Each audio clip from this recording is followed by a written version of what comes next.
जब और घनघोर जंगल में पहुंचे तो वहां पर इनको जामंत जी मिले और जामंत ने लेकर के उस शेर का भी वध कर दिया। मणि को लेकर के इन्होंने अपनी गुफा में बच्ची के खेलने के लिए टांग दिया, खिलौना समझकर। अब प्रसेन जब बहुत दिनों से लौट करके नहीं आया तो सत्राजित की पत्नी ने अपने पति से कहा कि बहुत दिनों से हमको प्रसेन दिखाई नहीं दिए। सत्राजित ने कहा कि देवी हम तेरे हाथ जोड़ते हैं, तू किसी से कहना नहीं, हमारे भैया के मृत्यु के कारण तो द्वारकाधीश है। तो आज यहां पर सत्राजित ने अपनी पत्नी से कहा, पत्नी ने नगर में महाराज इस बात का प्रचार कर दिया। चर्चा होते होते द्वारकाधीश के कान में पड़ी बात। भगवान ने कहा कि लेना एक न देना दो, मिथ्या हमको झूठा कलंक का टीका लग गया।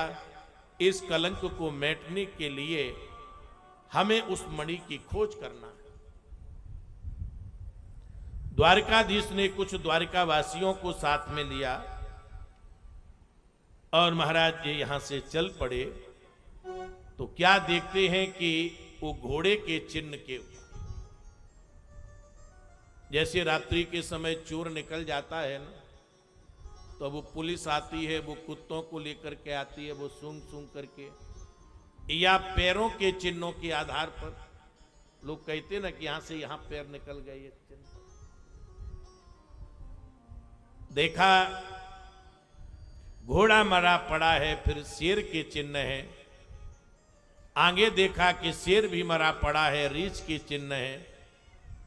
गुफा में प्रवेश किया, धाई चिल्लाने लगी और यहां पर भगवान द्वारकाधीश से और जामवंत से 28 दिन तक बिगर विश्राम किए युद्ध होता है।